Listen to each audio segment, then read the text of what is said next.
Okay, I think we've got all the information we need from the mayor, so let's speak to her husband Eric's, the innkeeper. Even though the counter stands outdoors, it's not rotten or dirty, and you guess that like the other furniture, it's brought inside every night. Eric's approaches you with a smile and leans on its surface with his fists. He's portly and even taller than his neighbours. He's got freckles, short grey hair, and an elegant beard. It's long, woolen orange... Sorry, I thought he was talking about his beard. His long woolen beard. Oh, it turns out he's a sheep person. His long woolen orange tunic has a decorative cut right under the neck, and loose braids at the edges. How can I help you, the traveller? His accent is heavy, nothing like his wife's. Sorry, I won't do that again then. He's stomped with a heavy boot and looks around, as if he's just waiting to get back to his other tasks. His fingers are still dirty from weeding the garden. Any rumours to share? Rumours? Nay, really. I have my own things to worry about. Neighbours keep their own company. Better for everyone to seek help from a wife or the forest speakers than in a mug of ale. So no rumours, but maybe you've heard about someone who may need my help? Or have you had any interesting guests recently? I didn't know, he scratches his beard. There was one vagabond, but he was nae here for long, and did nae do much. A timid fellow, talks loudly, but is afraid of everything, especially the guards. His face is touched by flames, has a big ballista. Is that a euphemism?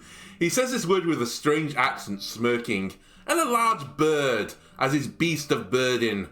I didn't know what to say, he shrugs. He went south, and is most likely gone. Does anyone need my help? You say it's as if you expect travellers to get here in any day now. I'll ask around. Come tomorrow. Alright, we'll come back tomorrow then. Honestly, I feel pretty good on food rations right now. I think I'll save my money. Okay, I'll talk to Akakos. The man behind the counter is inspecting a sack of white flour. The whitest flour in all the lands, by the way. He's mumbling to himself and occasionally cursing. The other locals walk away, giving you space to talk, trade in peace. Weevils. He points at a dark little blue insect that's trying to flee. Shit me fire! 'Twas ground a few days ago. They pies for it tomorrow, looks like. He puts the sack on the ground. I'll take care of it later. A Roadwarden? Aye! Ever the mayor cared enough to see you, and kids are lining up to look at your horse. Strangers are like ghosts to them now. He's wearing a simple brown robe with no hood, a rope instead of a belt, and modest trim made of green thread. It barely reaches below his knees, revealing his sandals and crude pants made of linen. At the same time, it's way too large for him and hangs from him like a bag. This almost sounds like druidic wear. You know, brown robe, a rope belt, sandals. He looks a poor vendor from Hovland. He stands sideways to you with legs crossed, leaning on the counter with one hand and keeping the other one on his hip. He's around 40, short and a bit greasy, with a humble beard and hair. His fingers are unusually long. We're not going to be vulnerable here. Let's be supportive and cordial. Friendly. You're a trader, I assume. I'll guess we'll see each other often. For you a trader, for my neighbours, the treasurer. Name's Akakios. Everyone brings here what they have in abundance, and either I sell it to travellers, or divide it amongst the workers, builders, artisans. These things are nae mine. He runs his eyes over the crates and barrels. But I can show you our wares, if you want. But didn't ask me for better prices just because you're a traveller. I need to explain myself for every deal I make, or Thice will laugh at me all the way to the pyre. I don't need furniture or barrels of food. Do you have anything for use for a traveller? I have goods to sell, I don't think I do. Do you know anything about Asterion? Do you need any help? I could use a job, and nothing for now. Do you know anything about Asterion? That ever, though he was here more than once. It didn't leave much behind, smelly hoarder. He looks around and spits on the ground. At least he bought a blade from me. Do you remember what the blade was? Sure, 'twas a special one. A sickle sword, with a tip widened 'twas at the grip. long from fingertips to shoulder, near sword, near knife, single edge. Brought his own steel to melt for it. What was it good for? Fencing? The tip was wider than the grip. It sounds almost like, I don't know what to call it really. Like a scimitar, I guess? Well, even the tip then is not wide. It's like a scimitar with the end cut off. What was it good for? Fencing? More for cutting bushes, creepers, roots. He will now fell a tree, but 'tis a fine tool. He nods to a passer-by, but his smile disappears as quickly as it had shown up. Pathfinders use it. My pa used to have one as well. He chopped nuts with it. Nuts and mouflons. So he took it to the wilderness. He shrugs. Pretty much anywhere. There are hills from here to the coast, and bogs in the north, and the heart of the woods. Can he help you with it? Alright. Do you need any help? Know what? There's something urgent. I need a medicament for my daughter. Need that she's hurting or anything. He raises his open palms as if to show you that he's not holding a knife. She's a teen. Wants to start hunting in the woods. How can he teach her much? But I'd sleep better with her having a healing potion you have. He hesitates almost 19 days. Bring me the potion before the last dusk, and I'll pay you 5 dragon rings. Ah. Don't I have one? Where can I find such a potion? I can think of 2 places. The safer bet is behind Old Pagos on the mountain of the crazy monks. Crazy and boring, more boring than a mouflon, but they often brew with Numa. You can also head south, east of the crossroads behind Pelt to the north. I've never been there myself, but you'll find a dolmen there. As old as a city. And this, he reaches for a clinking pouch and pulls out a massive iron key. It's meant to open some secret passage there. Ah. Okay.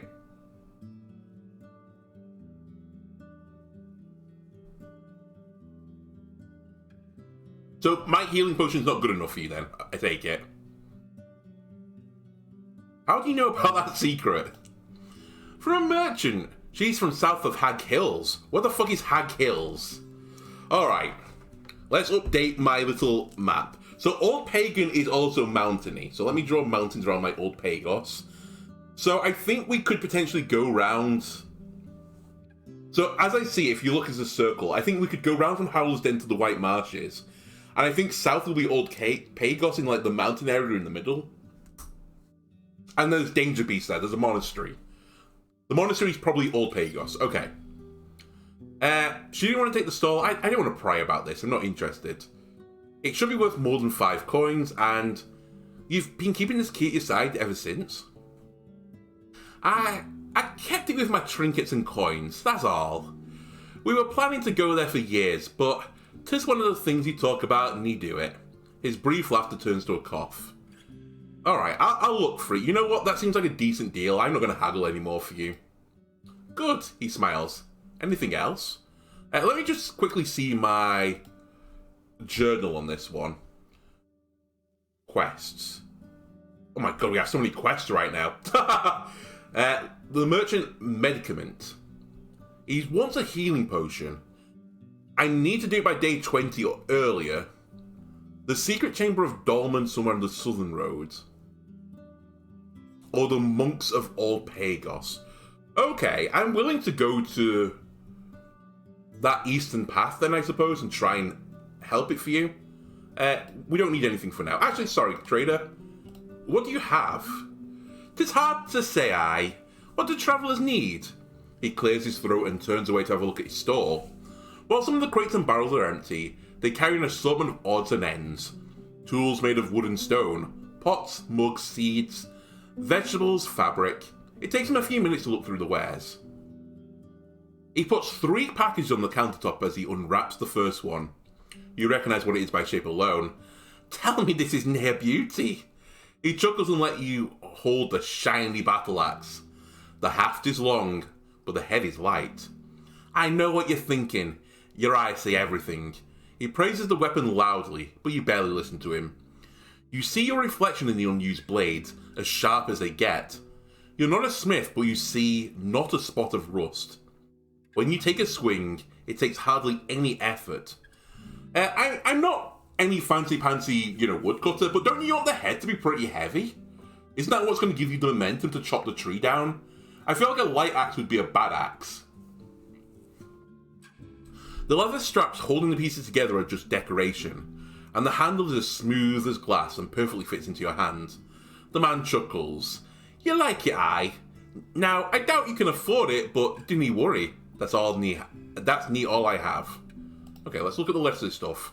His long fingers tap against the parchment window of a lantern. Its frame is cheap and made of oak. 'Tis glued and 'tis quiet, he says while shaking it in the air. He as fancies the iron ones with oil, but you can carry it in caves without luring all the corpse eaters and goblins. Perfect for a traveller. Just take a look. Inside the lantern you find a place for a candle. Not a great match for people living in the wooden houses. Hide and glue are not easy to make, but I only asked for more than 4 rings. And we have 7. This seems like a great investment, honestly. Possibly better than the axe, which I think I was going to turn down anyway if I could afford it. The last sack is as wide as a saddle and 3 hands tall. It contains a whole bunch of undyed linen sheets. We usually keep them for traders, but we could use a few dragon rings. And who knows if there's ever going to be a next caravan. It gives you a long look. Interested? Okay, depends what you want for it. The battle axe is 15, the linen is 10. Primitive but convenient wooden lantern, I'll take it.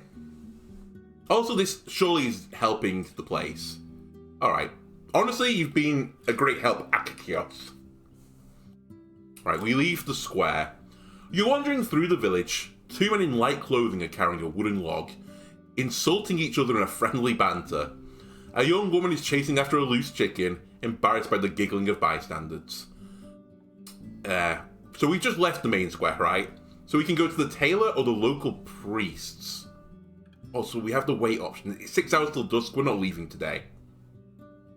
We will spend the night here. Let's go talk to the priests. You head south of the dead tree in the main square. Before you get to the second thatched building, a large man stands up from a bench and gets in your way. He's close to 50, taller than most people you've seen in your life, broad-shouldered. His hair and short beard are brown, matching his elegant woolen robe. A thick club is attached to his right wrist with a leather strap. He left his sandals by his sitting spot. Many want to speak with our guides and teachers. He speaks with a solemn, strong voice. But ye not welcome here. Turn back, stranger. Can I know why? You can. He swings his polished heavy weapon. You're from the outside, and can he be trusted? The boars and slaves of the United Church would crush us if they had a chance. Before we allow you to spy on us, we need to be sure 'tis worth it. I'm your new Roadwarden. Are you sure there's not a soul here that needs my assistance? His harsh look softens. We can handle ourselves. If that changes, Elpis will summon you. I'm sorry, did your parents not like you, Elpis? I don't want any trouble. He shrugs. Travellers bring their problems onto others. Their will means nothing. Alright, so be it, I'll turn back. You're wandering through the village. Okay, so the woman is still chasing the chickens. A field worker walks past you coughing loudly as he tries to open his water skin. Let's talk to... The druids won't agree to see me, fair enough. I'll talk to Beyond the Tailor. You follow the guard's directions and reach the whitewashed building standing on the western bank, next to a small garden of flowers and herbs. It's well kept and clean, with a plain, beaten front yard, in parts covered with sand. Through the open windows you catch a glance of the furniture made of smooth, almost shiny wood, with hints of dark, cherry-like red, decorated with carvings of plants. A woman in her 40s is sitting on a wooden bench. The table is covered with fabrics, threads, and needles made of bone and iron. Really interesting, by the way. This is completely tangential to the story, But you know the phrase where it's sort of like finding a needle through a haystack? And that phrase was more complicated in the past because needles were made out of bone, so you couldn't, use like the weight of the metal needle to like go through the hay. You couldn't use magnets. It was literally trying to separate bone from hay, and it's bone is pretty light, so that stuff floats up in water. It's hard to find it. Anyway, she's sewing a long sleeve to what's going to become a blue tunic. Her movements are quick and confident.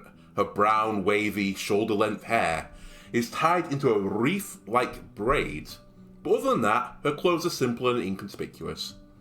She doesn't have a left leg, but you don't notice any cane.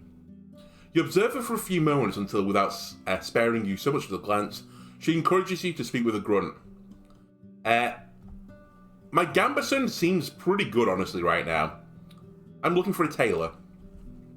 You found one. Her voice is low and she doesn't stop her work. Name's Bean. Can you answer a couple of questions? The boredom in their voice is palpable. I'm Nia Bard. Alright. You know what? I'm done then. See you later. Okay. The woman has caught a chicken. Brilliant. You're wandering through the village. A grey-haired, muscular guard is trying to hammer out the dent in her rusty helmet. On the islet in the centre of the village, an old woman is telling a group of children a story about lethal shouts of howlers. The lethal shouts of howlers. I assume this is like a howler monkey. Okay, I think I want to rest the night then. Eric's? I could use a room. Sure thing, he nods. My kids keep it cleaner than you'll find in the city. Just tell me when you're ready. I should ask him out some work sometime tomorrow, thanks. Can I rest now?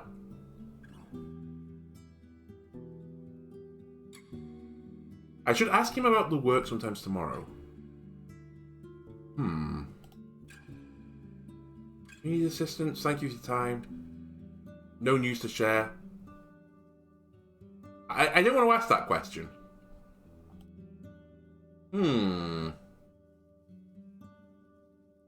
Oh, does this just mean I'm allowed to wait now?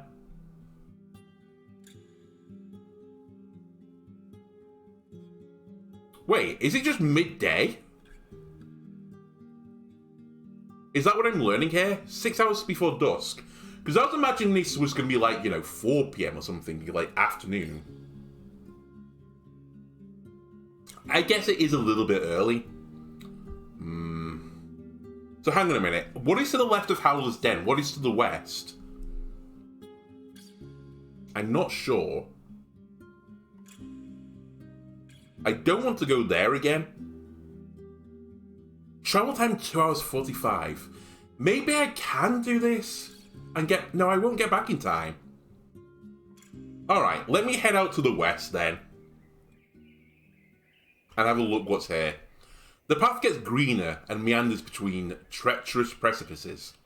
You ride slowly, passing by birds and ibexes. But in the distance you spot circling harpies, and below you, a roaming mountain cat pursuing a mouflon. You take a sip from your water skin. The air here is a bit dry. Okay, so that took me 45 minutes. Let's hope that the echoes of hooves won't reach any of the larger beasts.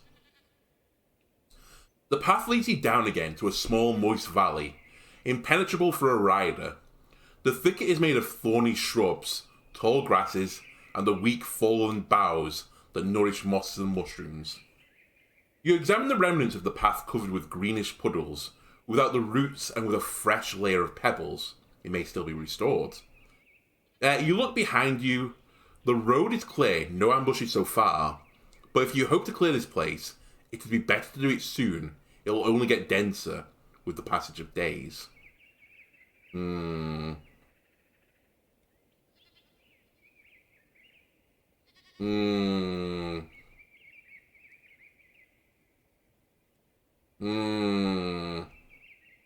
not thrilled by that. So I'm going to guess this heads towards the marshes, right? Maybe the white marshes are kind of over here. Do I have this in my thing? where I'm heading towards right now? Sorry, I meant the journal. The Western Bogs. Okay, so I think we're heading towards there. My worry right now is if I go through this place and it takes 2 hours, it's 2 hours to get back. So that basically is taking me, to 4 hours. Then 45 minutes on top of that. I'm not going to get back in time before dusk. And I don't want to be out at dusk.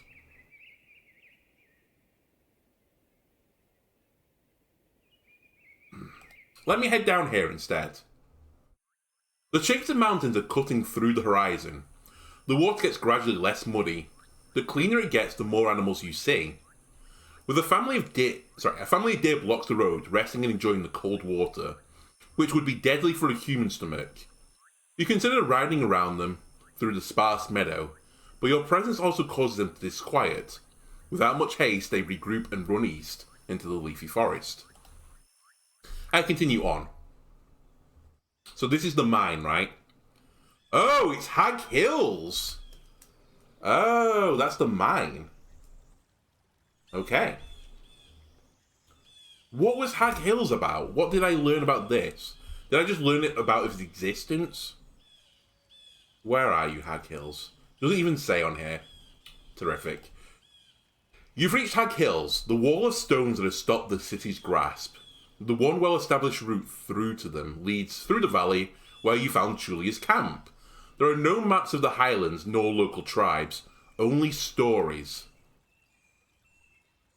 Okay, so you can get through the mountains here. Interesting.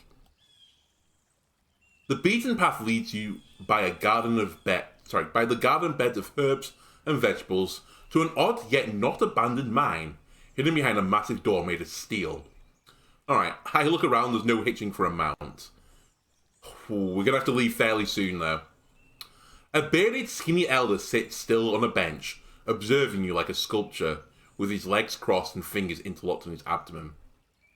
I think we'd be distant here. We don't know anything about them. I get off my horse respectfully.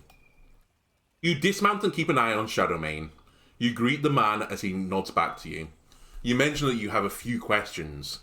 There's a cold civility in the air, as if you're sharing a table at an inn. I need you to look at me whilst you speak. His strict voice reminds you of a master of a craft guild, though his thick accent distorts his image. I can hear without magic, but I'll read your lips.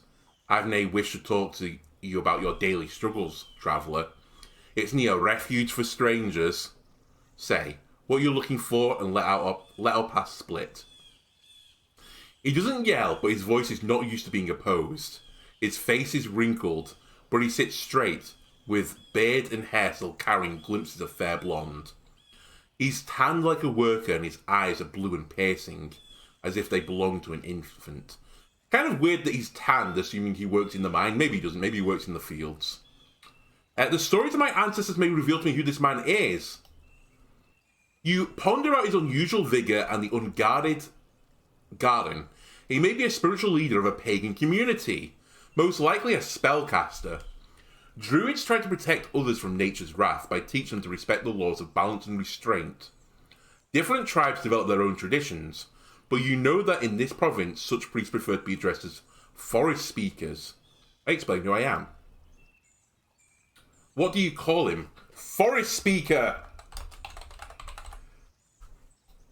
He lowers his head and closes his eyes, taking slow, deep breaths, forcing to wait in silence. The elder is tall, with long hair, and a beard that was let loose a long time ago. God, if he's not, we're in trouble. His sandals are covered in dust, and he's got dirt on his clothes and skin. The woolen tunic and linen were made with care, decorated with colourful threads at the collar and sleeves. Now all the blues and greens are faded, and the fabric is held together by patches and stitches. He unfolds his hands and puts them on his lap, palms up. You know our customs, at least some of them. Those who know how to bow to the trees will never suffer from wild creatures. I wait for him to look at me. The man stands up and approaches your palfrey. Without touching it, he observes its eyes, mane, stomach, and the rear. Shadowmane ignores the examination. My nose was right, then. Asterion is dead, as are his plans. Such is the fate of all dreamers. He turns toward you with a grim look. Are you going to look for him? You nod. Why?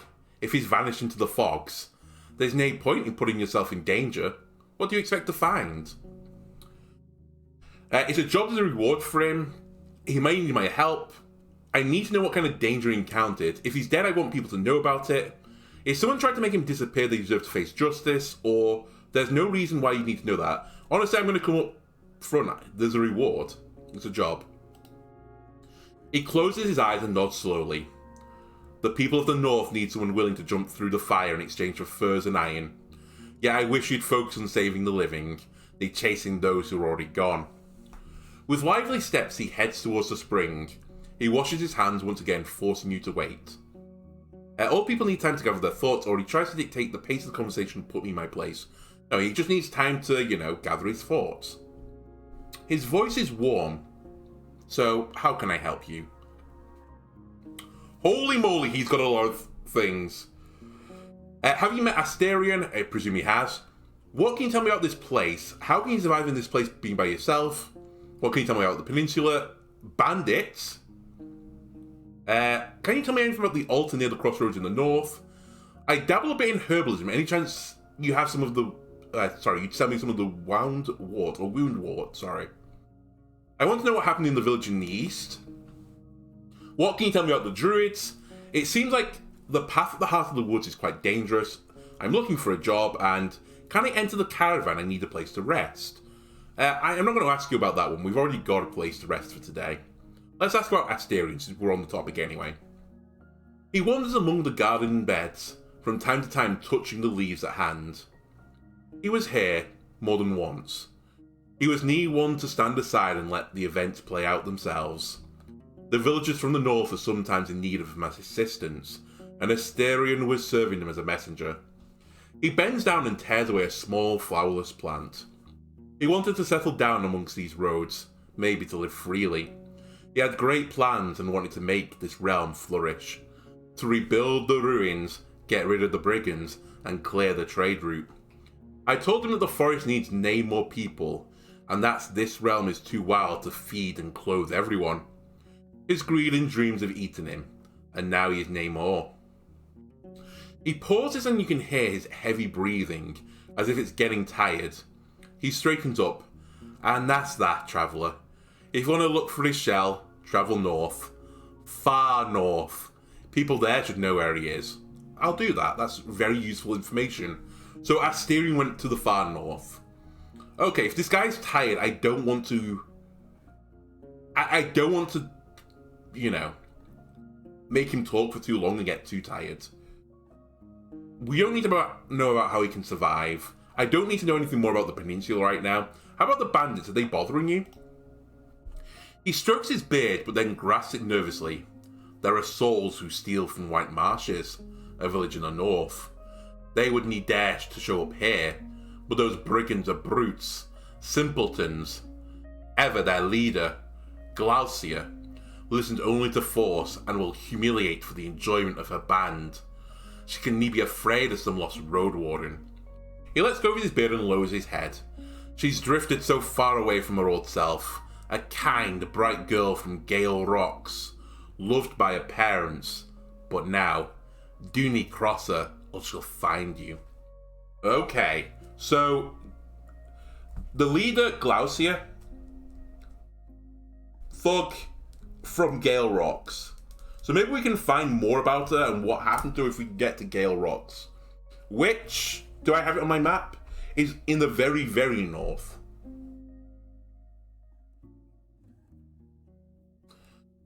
I'm kind of intrigued by this place. What can you tell me about it? Your eyes see what there's to know. People found copper in a cave. It's been abandoned for a long time now. So he turned it into a shelter to stay close to the sacred tree and its altar. We're servants, my wife and I, and this place is nothing more than a servant's house. Okay, can you tell me about the altar? He smiles. 'Tis the tree that you should pay attention to. The true gift from the forest. It answers to our offerings and rewards us with magnificent fruits. They heal both shell and soul, and make anyone who eats them stronger than they ever were. We gather around the altar whenever the winter ends, and whilst it requires a painful sacrifice from all of us, it prepares one soul for the future like Nathan could. A painful sacrifice? Not Shadowmane. I'm not slaughtering Shadowmane on it. I'm not doing it. Anyway. Village in the east. Would you be willing to sell some of the wound wort you grow here? He looks at you with renewed curiosity, and then rests at the wooden bench from where he glances at the pink flowers. His beard shakes as he tilts his head forward. Wishing to help the wounded, I see. A notable goal. Once his eyes turn toward your lips, you see a doubting, raised brow. 'Tis a good season to pick their flowers and leaves, but you'd leave me with nothing more than bare stalks, and the black tubers in the soil. And I quite like these tubers. You wish to take the oils away? Take care of the rest. It shouldn't take me more than an hour. Very well. Okay, we can do that in an hour. Grab yourself a cloth from the bucket. Keep your knees from dirt. His tone is not a hint of light-hearted invitation. It's an order of a master addressing their pupil. A statement as undisputed as the colour of the sky. You put away your belongings and grab both the cloth and a small spade that's placed next to it. As you prepare Shadowmane to graze in peace, you notice a horned bear among the nearby trees, just down the path. It completely ignores your presence, and as you're reaching for the axe, you hear a calm voice of the elder. Let the beast drink in peace. They seek no harm. After a minute or so, you place the cloth on the ground and kneel on it. You start by cutting away the oily parts of the plant with your dagger and placing them on a wax-soaked linen cloth, hoping they'll stay somewhat fresh before the season ends. You stop caring about the way they colour your fingers with green and pink. You don't have to be gentle either. After all, you plan to remove the wound warts in their entirety. The man interrupts you before you start digging. I didn't expect that there's many herbs growing in the city. You look at him and wipe your forehead with a sleeve. Once you learn how to read, I can find a lot in the herbaria. The monastery has a great garden with all sorts of valuable plants, and caretakers willing to share their knowledge. Neighbours used to be farmers before they lost their homes to the war. People have gardens in the city on the roofs and outside the walls, or I shrug, I wasn't born in Hovleven. We're a scholar. Once you learn to read, you can find a lot about herbaria. He opens and closes his mouth. You return to your work, but after a few minutes, the man interrupts you again. What does a codex like this look like? Are there instructions kept on parchment? You describe the richness stored amongst hundreds of pages, how each plant is both described and drawn, with at least a couple of vivid colours. Through discussion and experiments, the monks gathered knowledge about the cultivation and usage of various herbs. There are cooking and alchemical recipes as well, though kept in other books. You finish your tale, and the man thinks about your tale, so you move about your task. You stab the soil with a spade, getting to all the black rhizomes and roots you can find. The man tells you to leave the garden bed as it is so he can add some animal dung to it. You've gathered a small pile of yellowish worn-like tubers, still covered in dirt. Not much longer than a finger and disturbingly twisted. You gesture at the result of your work, but the man frowns and looks towards the pond. You forgot to wash them, herbalist. You have a strong back, just wash them before you eat. Fine. Or I begrudgingly carry the tubes to the bank. We'll just say fine. You get close to the tiny waterfall. You stand across it and let the cool water do your job for you. In the meantime, washing your hands, the refreshing touch tempts you to take a sip as well. Finally, you put the tubes on the bench, and the old man, without a comment, grabs one of them and puts it in his mouth, chewing with a hint of a smile. Your mouth just woke up from a short nap. Okay, can I just leave? I think we can't talk about anything else. I do really want to know about the druids. I wouldn't mind him telling me more about the peninsula. I'll ask him if he's looking for a job. I believe your goodwill, and I'm in need of your help. He gestures for you to follow him to the pond. 'Tis near a dangerous task, but one that I can complete by myself. And my spells isn't good enough to ask animals to fetch for me. He speaks very slowly. At the northern coast you'll find Gale Rocks, a village of fishers. One of them is in my debt, and I want you to collect what's mine. You want to ask him about this debt, but he doesn't look at you. He points at a shiny large fish with orange and golden scales that's swimming just nearby. This gorgeous creature is an empress carp, one of the few animals that thrive both in the seas and in the lakes. I wait for him to look at me. You don't know where the man found a large worm that he now drops in the water, feeding his pet. Go to that place and find Photios. Alright, Photios? Understood. He's a young father, an ocean folk with scars on her neck, which he will knee-hide. Ask for a male empress carp, but beware, I need it alive so it can mate with the one I have. He stands up and approaches you.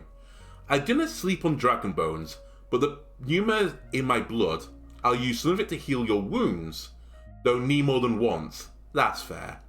Absolutely, that seems perfectly reasonable. I bring you a fish. I be the delivery boy. And if I ever get hurt, I'll come back here and you can give me a nice little heal.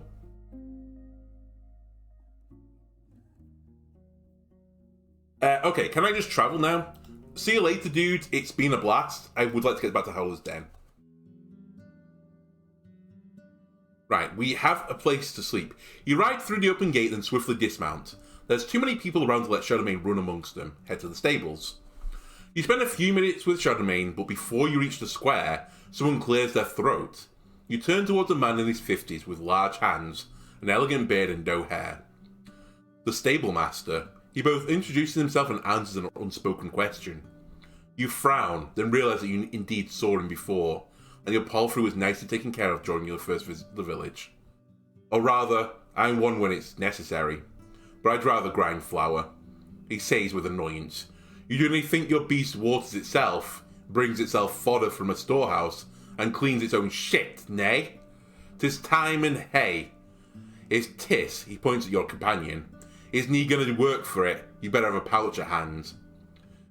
You look behind you. The stables are not much more than an open shed with a pile of planks, 2 donkeys, and a bunch of napping chickens. How about a dragonbone? He nods. For one day, aye, that's fair. He looks around, rubbing his hands together. Knowledge. Come to think of it, it's an opportunity for the village. Horse manure is great plant food. You describe what you've learned during your studies, and the man stops paying any attention. Fine. He sighs and turns around. I'll grab a shovel and barrow. Issue solved. Wonderful. Right. Innkeeper? Can I sleep? Oh, I can. There's a button. Sleeping on a mouflon pelt? Absolutely not. Oh, it's too cold. It will heal me up. I don't really need the food, but it'll make my appearance so much better. I get a large breakfast, a wash up with water and soap, and cleaning for your shoes and underwear. It does leave me on 1 dragonbone. Let's do it. Your first sleep ends, but your usual 1-hour break is instantly disrupted by noise. You stand up, walk to the window and see the reason for the commotion. A group of workers is just outside the inn, drinking and laughing. Eric the innkeeper is amongst them.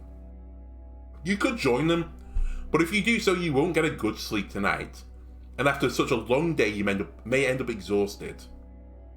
It's an opportunity to show that I'm not an outsider. I can sacrifice a bit of sleep. Or I just want to rest. You know what, we've not had that difficult today. I will sacrifice a bit of sleep to get more accustomed to the people. I think this is part of, my job brief as the Roadwarden. I have to be willing and open to do their tasks for them. I need to, show a good face. You lose... It does take a heart, though. You lose track of time, surrounded by the smells of old ale and cold roast lamb. The excuse for having this celebration is the recent birth, the very same that was occurring when you arrived at the village. The young mother is exhausted and is the first one to leave, but more than 10 people stay around, poking at her partner with kind-hearted jokes. Use the next week the best you can, says one of them. Nay, it's late for you after that. You may be a stranger, but your presence is welcomed with joy. The small talk is just as engaging as you expect from people who have already slept for 3 to 4 hours today. but there's something pleasant about them sharing their parenthood stories and plans for the future. The humming as howls creak in the lights in the dark makes you feel as if you belong here, and that's a delightful illusion, especially in a group of strangers. At one point you're asked about your own journeys, though you prefer to keep most of them to yourselves.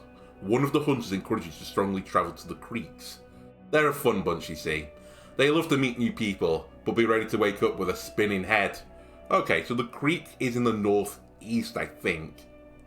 I'm one of the first people to get back to bed. I think this was a fair trade. Oh, and we even got half a heart back again. Sure, that's more than good enough. You spend the night in peace in a clean bed, with a tightly shut window and a warm blanket. In the morning, you find a stool placed by your bed, covered with fried, breaded mushrooms with gravy, a slice of bread with butter and cheese, and chamomile tisane. Once you get dressed and go downstairs, a young boy, who's covered in mud and speaks unusually loud and enthusiastically, mentions that Shadowmane has already been brushed and watered. Shadowmane's been brushed and watered! You nod, but he runs outside without noticing it. The innkeeper is sitting near the door, from time to time carrying out another bowl with either stew or gruel. Face is nowhere to be seen. I don't need face right now. I leave the square. Oh, I can offer my services to the guards. You're wandering through the village. A woman and a young boy are sitting on a bench as he shows them how to weave a basket. A short-tempered hunter tries to explain to his parents that there are no bears where he's going. Guards, do you need my service?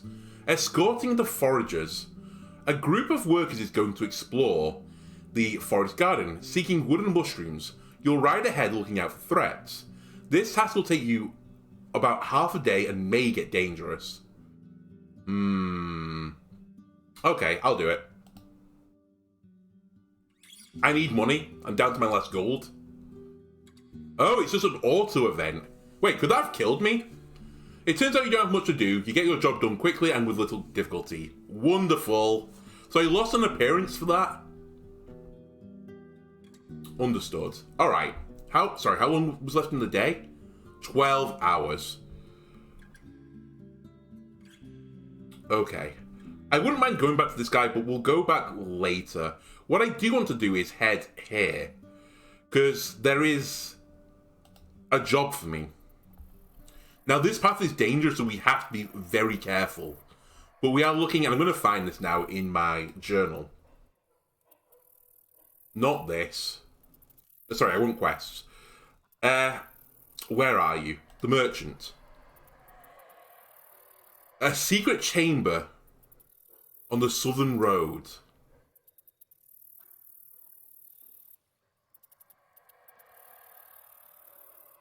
The curvy road east is overgrown. Shadowmane trots when it has a chance, but more often it walks, forced to jump over larger branches blocking the path. The nearby lake is surrounded by thirsty wildlife. I observe the dark forest ready to react if something jumps at me. I can hear some growling in the ambiance music and I'm a bit concerned. Is this a dolmen? A couple of stone slabs have turned into a hut-like shape. One of the ancient chapels raised by the priests of the United Church. In the days of few soldiers and even fewer shelters, the dolmens proved to be especially durable, though the conditions they offered were harsh. The entrance is barely wide enough to let you walk inside. It was meant to keep larger beasts away, including your palfrey. You can't spend the night here. You dismount and look around. I approach the hourglass carved into the stone. It's the most common religious sign of the city folk, adapted by the United Church, Orders of Truth, and the majority of fellowships. It's used in temples and during funeral rites, but also to decorate codices or jewellery. The winged hourglass portray the ephemerality of life and the rigidity of time. When possible, they're made of steel, signifying the strength of humankind's determination and innovation. Do I want to defile this cursed symbol? No, that's too harsh. And I don't want the locals to get upset at me for destroying the sacred signs. I'll just step away. We'll enter the chapel. The beams of light get through the gaps between the rocks, but you see hardly anything.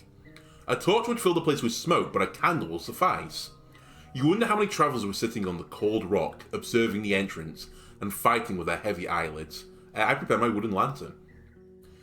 Even though part of the ground is covered with a single massive slab, there are parts free of any flooring. You see soil, small rocks, sand. In one spot you even find the remains of charred wood. You also notice a sticky soot on the walls. Parts of it cover black marks and pictures, possibly letters. I look around. Oh, okay, was it inside, did you say? The secret chamber. Did he say it was inside? I don't remember.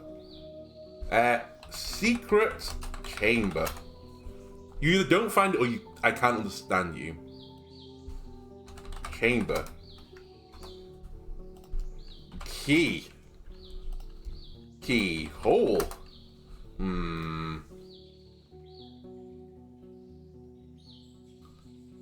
I need a potion of secret chamber of the Dolmen somewhere on the southern road. God. I don't want to go through the entire archive for this. Alright.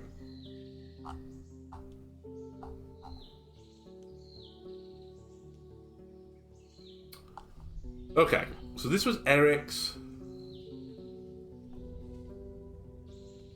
That was in bed.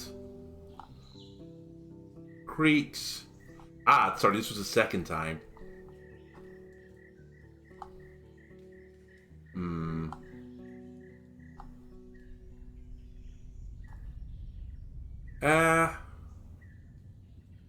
Shoot, I can't go that far back.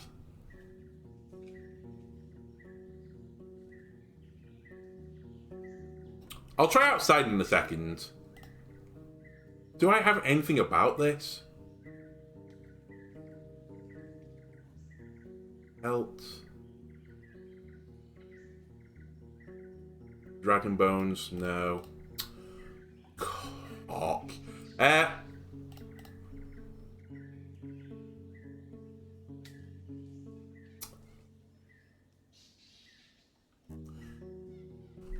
Door. It only has one chamber. There are no doors in the walls considering the size of this dolmen. Floor. Even though part of the ground is covered with a single massive slab, there are parts free from any flooring. You see soil, small rocks and sand. Charred wood. A part of the floor is littered with the remains of an old campfire. Not more than a couple of months old, you see dust, burnt bones and wood. The wall above this spot is covered in soot. How about the sand? Okay. How about the dirt? It's in every corner. How about the small stones?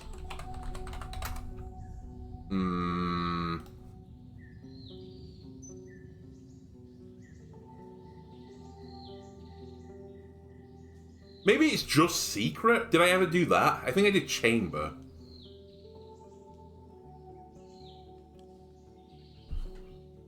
Secret. If it's nearby, you need to figure out how to get to it. Alright. Wall. They're all around you, very funny. Symbol.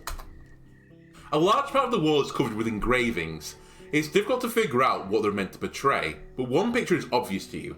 A long arrow pointing down.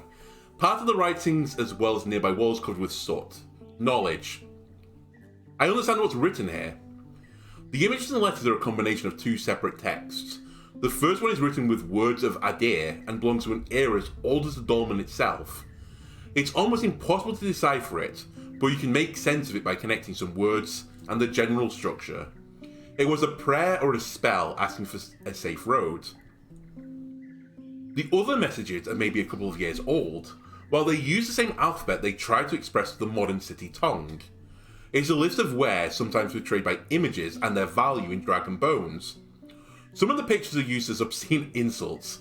You see, for example, the head of a griffin or a sketch of a wolf. Someone was not happy with the prices they saw. One passage is especially interesting. Trapdoor payment.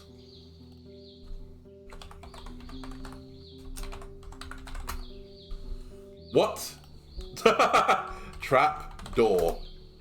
You make a couple of small holes in various spots, but the most interesting area turns out to be hidden beneath the remains of an old campfire. Really? I even searched for that. You move all the ash and pieces of wood until you find a well-preserved plank. You dig around, finding a solid trapdoor locked with a steel padlock. I open it. You insert the key and after a bit of wiggling, something clicks.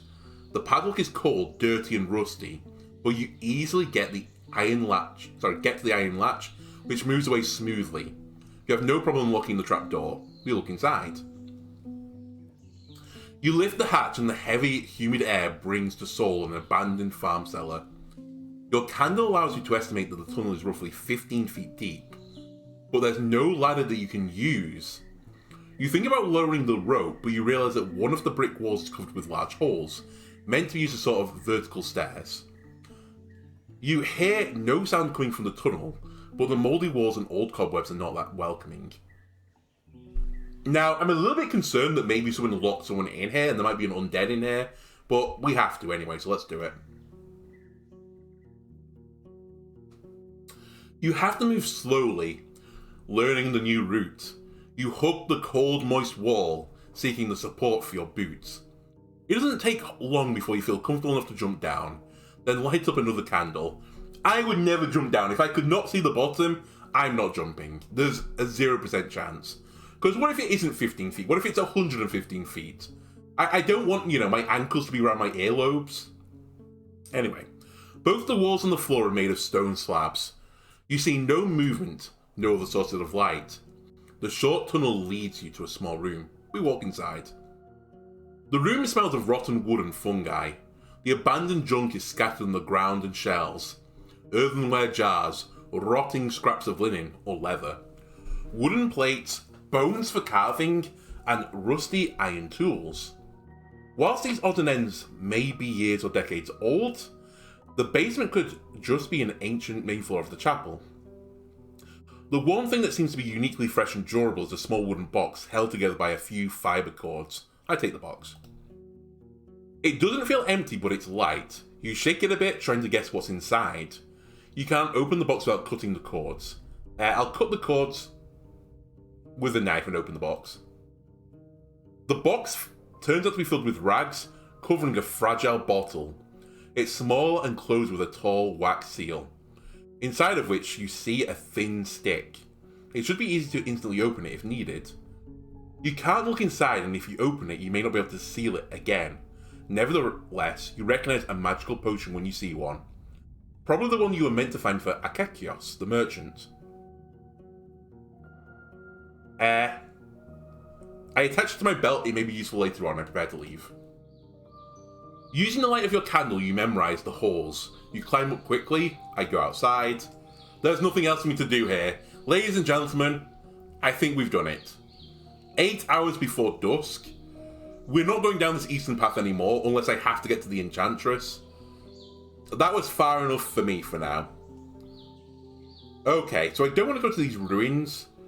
Oh my god, we're pretty far away actually. Let me head back to the Elder's Cave. A trail of black ants is crossing the road, carrying leaves, dried blades of grass, and little sticks. The old man is grinding something in a bowl on a table-like rock next to the closed entrance. What do you need, traveller? Alright, can you tell me anything about the peninsula? Can? I've lived here almost a century. Travelled both by the pass and through the wilderness. His voice becomes stronger and makes you think of a bard. But I will need be your guide or a teacher. And if there's anything I can wish for, it is that you'll stay away from the woods. The creatures get angry the more we take from them. They do not listen to our warnings, and one day they'll bury us under a storm of claws and fangs. There will be nae soul to spare a tear after us. His eyes are as harsh as a hawk's, making him look like a priest who hears a child asking for honey on a day of ceremonial fasting. Do ye poke holes in the hornet's nest? Do ye ride east and never use the path that runs through the heart of this land? This road was meant to save time, but brings only death. Be a servant, ne an overseer. Do ye try to bend this place to your will? He points at you and wags his finger after every word. Your will, anyone's will, is the key to danger, ne salvation. I thank him. These instructions are in line with my own thoughts. I'm not going to be anyone's puppet, or I need to take some risks to achieve my goals. Honestly, I thank him. I think everything he said here is exactly how I feel right now.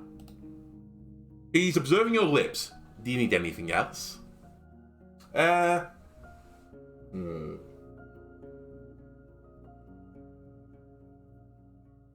about the village leads? What happened there? And are you willing to tell you that? He raises his chin. His beard shakes. This shameful tale ought to be kept in the past for the sake of living. Alright, sure. I mean, it could be a useful, example of not what to do in life, but sure, I won't ask about it then. What can you tell me about the druids? He strokes his beard gently. I will need share our paths with strangers. We are and for the people of Howler's Dell and for the lands around it. Alright. How about this, path in the middle?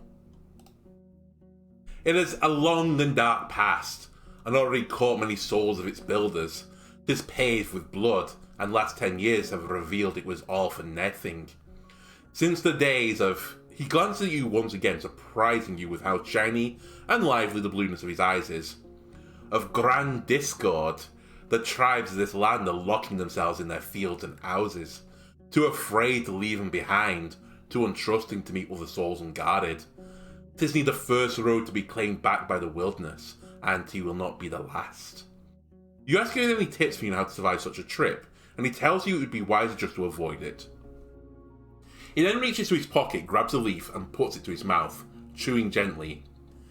Death may take many paths to a stranger, but cats are the one enemy that's both dangerous in its stealth as in its combat. No human can fight it alone. If you see one of them, and it's near too late, do need provoke it, make it wary, but need scared, look big, talk a lot, seek its action in its eyes. Okay, cats. Do not provoke the cats. What do you say? Look big and talk. Look big, talk. I can do that. So he's not willing to speak to me about the ruined village. He doesn't trust me enough to talk about the druids, and we don't have the fresh fist. The fresh fist. Yeah, we don't have his fresh fist for him. So I'm not allowed inside the mine then. Okay. Sure.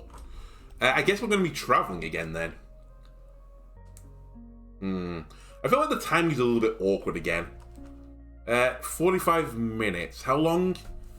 4 hours 45. Alright, let's head back to Howler's Dell and we'll complete the quest. You approach the opening at the gate and swiftly dismount. A guard approaches you ready to take your mount to a stable. Hello, stranger. What news do you bring? We gossiped for a bit. Even though Howler's Dell is a large village, life here is slow. The curious locals gather around to take part in your conversation. Recently, during the last hunting trip, one of the hunters was badly injured. If spells won't help, she may even lose an arm. Oh my god, we have to go to the guy. We're wandering through the village, two men in light clothing are carrying wooden log, insulting each other in front... Okay, we've seen this before. Get me to the trader. When Akakios notes your arrival, he tells your villagers to give you some time in private. Still in one piece, aye? About the potion. Do you get it? It's right here. With a grin, he picks up the bottle gently, jiggles it, weighs it in his hand, then puts it on the counter. Great! Now let's hope my little girl will never get herself swallowed by a dragon. So we set 5 rings? 'Tis yours. He smiles and looks for the coins in a large pouch. Thanks, O bringer of good news. I take my reward. We sell the potion for 5 gold. Now, we could have kept it for ourselves, but I need a retirement fund. Oh, so what else did you have for sale? We can't afford any of it. That's fine. Do I have anything I want to sell right now? No. I don't want to sell Shadowmane, if you don't mind. I think we'll call this episode here. And next time we will potentially rest here for a little bit longer. And then maybe we'll try and go down this road. Although, actually, hang on a minute. Maybe we're not quite ending yet, because I'm not allowed to travel. Okay, I just had to go back to the main square. Okay, the woman's lost her chicken again. Fair enough. Anyway, we'll call it here. If you enjoyed this episode, remember to leave a like, comment, subscribe. Everything helps me out. And I'll see you on the next part. Goodbye.